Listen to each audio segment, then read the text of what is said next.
네, 안녕하세요. 오늘 저희가 파헤쳐 볼 자료는요. 이게 한국에 사는 외국인이라면 혹은 살아볼 계획이 있다면 누구나 한 번쯤 머리를 쥐어뜯게 만드는 문제입니다. 네, 맞습니다. 바로 운전면허증이죠. 네, 이게 정말 중요한 문제입니다. 많은 분들이 나는 국제 운전면허증이 있으니까 괜찮아 라고 생각하시는데 이게 정말 위험한 착각일 수 있습니다. 네, 그냥 불편하다 수준이 아니라 자칫 잘못하면 불법 체류자로 몰리거나 형사처벌까지 받을 수 있는 사안이거든요. 형사처벌까지요? 네, 국제라는 단어가 주는 그럴듯한 느낌 때문에 많은 분들이 함정에 빠지곤 합니다. 그래서 오늘은 딱 정해드릴게요. 국제운전면허증 한국에서 과연 통하는 건지 아니면 그냥 지갑에 넣어 다녀야 하는 장식품인지 서울의 한 전문 행정사가 쓴 자료를 바탕으로 저희가 제대로 한번 파헤쳐 보겠습니다. 오늘 이 자료를 통해 그 함정이 정확히 무엇인지, 그리고 그 함정을 피해서 한국 도로의 합법적인 주인이 되는 가장 확실한 길은 무엇인지 그 핵심을 짚어드리겠습니다. 좋습니다. 듣기만 해도 벌써부터 머리가 아파오는 느낌인데요. 자료의 시작부터 충격적인 뉴스 사례가 하나 나오더라고요. 아, 네, 그 사례가 있죠. 국제운전면허증을 가지고 운전하던 외국인이 사고를 냈는데 경찰이 와서는 당신은 불법 운전입니다. 라고 했다는 거예요. 맞아요. 잠깐만요. 이게 도대체 무슨 상황이죠?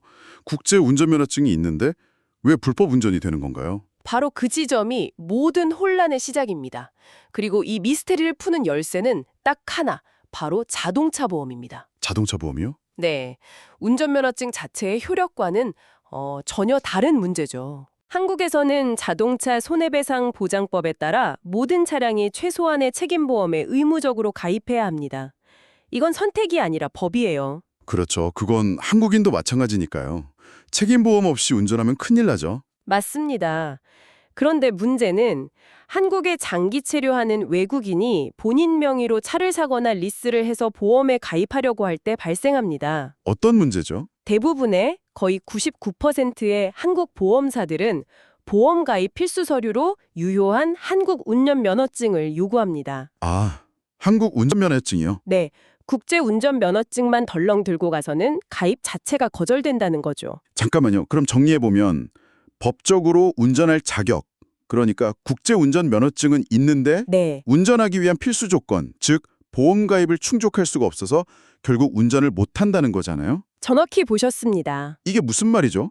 면허가 있는데 운전하면 불법이 된다는 이 모순의 핵심이 바로 그 보험 문제라는 거군요. 바로 그 모순 때문에 수많은 사람들이 범법자로 전락하는 겁니다.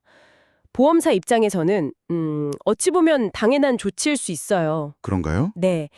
국제 운전 면허증만으로는 그 사람의 본국 운전 경력이나 사고 이력을 전혀 조회할 수가 없거든요. 아, 그렇겠네요. 어떤 사람인지 모르는데 덜컥 보험을 받아주기가 어려운 거죠. 리스크 관리가 안 되니까요. 하긴, 자료에서도 지적하듯이 아주 드물게 가입을 받아주는 곳이 있더라도 보험료가 상상을 초월할 정도로 비쌉니다. 와, 결국 많은 분들이 에이, 설마 사고 나겠어 하는 마음으로 무보험 운전이라는 위험한 도박을 하게 되고, 네. 그러다 아까 그 뉴스 사례처럼 작은 접촉사고만 나도 무보험 운전으로 형사처벌 대상이 되는 끔찍한 상황에 부딪히는 겁니다. 와, 이건 정말 소름 돋네요. 제 주변에도 한국 온 지 1년 반 됐는데 아직 국제 운전면허증으로 운전하는 친구가 있거든요. 아, 정말요? 그분 위험합니다. 당장 전화해서 알려줘야겠어요. 본인은 합법이라고 굳게 믿고 있을 텐데 사실은 매일 무면허 운전이나 다름없는 시한폭탄을 굴리고 있었던 거네요. 그렇죠. 무보험 운전이 곧 무면허 운전과 거의 같은 처벌을 받게 되니까요. 그럼 이 국제 면허증, 아예 쓸모가 없는 건가요? 렌터카 빌릴 때는 다들 이걸로 잘만 하던데 그건 어떻게 가능한 거죠? 아주 좋은 질문입니다. 보험 없이 운전하는 게 끔찍한 일이라는 걸 생각하면 그럼 렌터카는 왜 괜찮지? 라는 의문이 당연히 들죠. 네네. 국제 운전 면허증이 유효하게 쓰일 수 있는 아주 제한적인 경우가 바로 그 경우입니다. 아, 제한적인 경우. 네. 하지만 그러려면 다음에 세 가지 조건을 모두 정말 하나도 빠짐없이 충족해야 합니다. 세 가지 조건이요. 한번 들어보죠. 첫째, 제네바 협약 가입국에서 발급한 국제 운전 면허증이어야 합니다. 제네바 협약. 네, 전 세계의 모든 국제 면허증이 통용되는 게 아니에요. 예를 들어 자료에 나온 베트남이나 많은 분들이 헷갈리는 중국 같은 경우는 제네바 협약국이 아닙니다. 아, 중국도요? 네, 이런 국가에서 발급한 국제 면허증은 한국에서 그냥 종이 책자에 불과합니다. 효력이 전혀 없어요. 알겠습니다. 내 나라가 제네바 협약 가입국인지부터 확인해야겠군요. 두 번째 조건은 뭔가요? 둘째, 한국에 입국한 날로부터 정확히 1년 이내에만 유효합니다. 네, 이건 정말 별표 5개짜리 함정입니다. 내 국제 운전면허증에 찍힌 유효기간이 2년, 3년 남아있다고 해도 아무 소용없습니다. 아, 정말요? 인천공항에 발을 디딘 그 순간부터 1년짜리 카운트다운이 시작되는 거예요.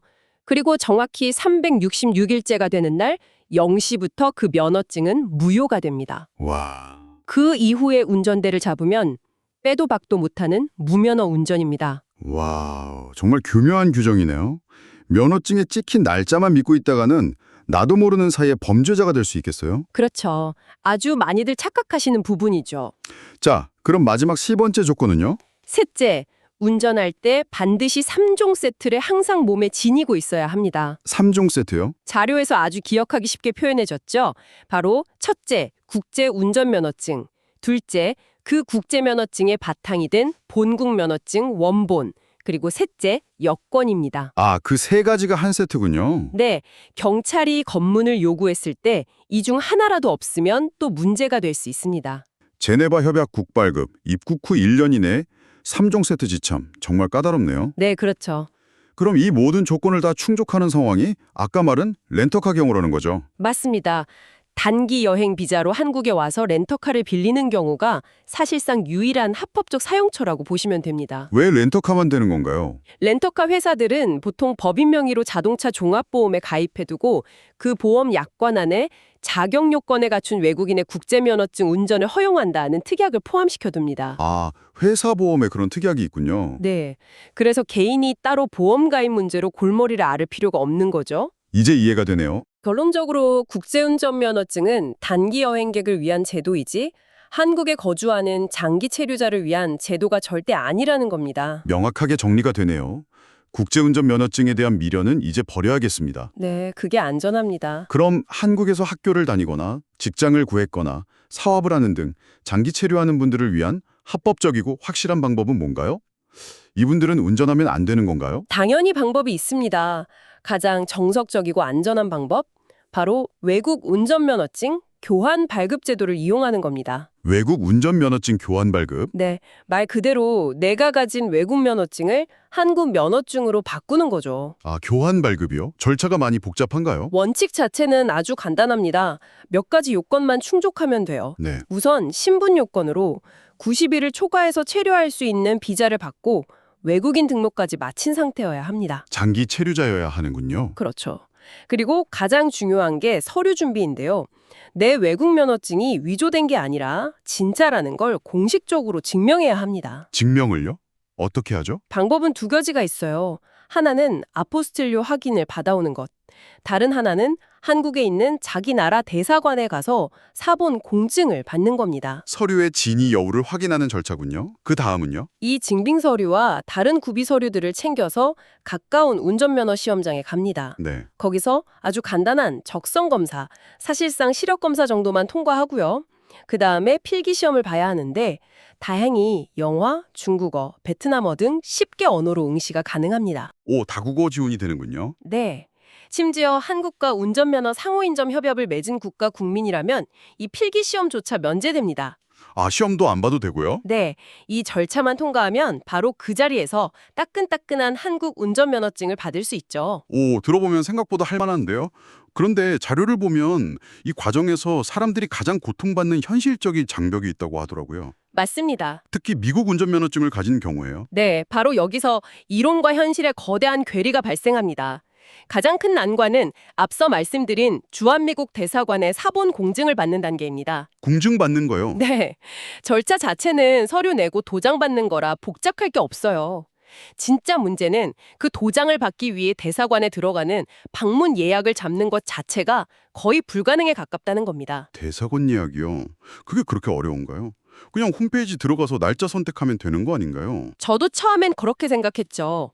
이게 왜 가장 큰 장벽이라고 하는 거죠? 현실은 온라인 예약 시스템이 열리는 순간 0.1초 만에 몇 달치 예약이 전부 마감됩니다. 네, 0.1초요? 네, 마치 인기 아이돌 콘서트 티켓팅 같아요. 코로나 이후로 누적된 업무에 비해 인력은 부족하고 비자 업무 등 다른 급한 용무도 많다 보니까 이런 면허증 공증 업무는 후순위로 밀리는 경향이 있습니다. 와, 다음 예약이 언제 다시 열릴지 기약도 없이 몇 달이고 하염없이 기다려야 하는 경우가 비일비재합니다. 아니 운전 면허증 하나 바꾸자고 몇 달을 그냥 길바닥에서 시간을 버려야 한다니 정말 답답하고 불합리하네요. 그렇죠. 차는 이미 사놨을 수도 있고 당장 출퇴근해야 하는 사람도 있을 텐데요. 맞아요. 그런데 자료에서는 이 말도 안 되는 상황에 대한 일종의 치트키 같은 해결책도 제시하고 있더라고요. 맞습니다. 바로 전문 행정사의 대행 서비스를 이용하는 방법입니다. 행정사요? 네. 사실 이런 관공서 업무라는 게 일반인에게는 굳게 닫힌 문처럼 보이지만 전문가들에게는 나름의 노하우나 경로가 있는 경우가 많죠. 그렇죠. 이 자료를 작성한 태산 비자 행정사 사무소 같은 곳에 의뢰하면 개인이 몇 달을 기다려도 잡기 힘든 대사관 공증 예약을 잡아주고 서류 처리까지 대행해서 약 일주일 만에 공증 서류를 받아준다고 합니다. 일주일이요? 몇 달이 걸릴지 모르는 일이 단 일주일로 줄어든다고요? 네, 그렇다고 합니다. 이건 정말 엄청난 시간 절약인데요. 그렇죠. 시간은 돈이니까요. 결국 비용을 지불하고 몇 달이라는 시간을 사는 셈입니다. 그렇게 되면 전체 계획을 아주 효율적으로 짤 수 있겠네요. 네, 맞습니다.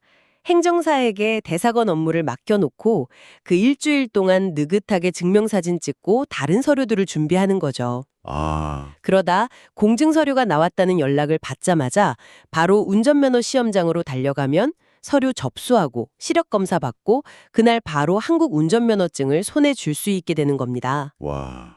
복잡한 행정 절차의 병목 현상을 전문가의 도움으로 뚫어내는 가장 현실적이고 합리적인 해결책이라고 볼 수 있습니다. 자, 오늘 정말 중요한 정보를 많이 얻었네요. 한번 정리해 보겠습니다. 네. 당신이 만약 한국에서 장기간 거주하며 운전할 계획이라면 국제운전면허증은 사실상 잊어버리는 게 좋다. 네, 맞습니다. 단기 여행용 렌터카가 아니라면 보험 가입이라는 거대한 벽에 부딪혀 무용지물이 될 가능성이 99%다. 그렇죠. 가장 확실하고 유일한 합법적 방법은 당신의 본국 면허증을 한국 면허증으로 교환하는 것이다. 네. 그리고 이 교환 과정에서 미국 면허증처럼 대사관 인증이라는 예상치 못한 복병을 만날 수 있으니 이 점을 미리 알고 전문가의 도움을 받는 것도 현명한 선택이 될 수 있다는 것 기억해 두시면 정말 큰 도움이 될 것 같습니다. 네, 오늘 우리는 한국에서 합법적으로 운전대를 잡기 위한 법적, 행정적 요건들을 아주 깊이 살펴봤습니다. 네,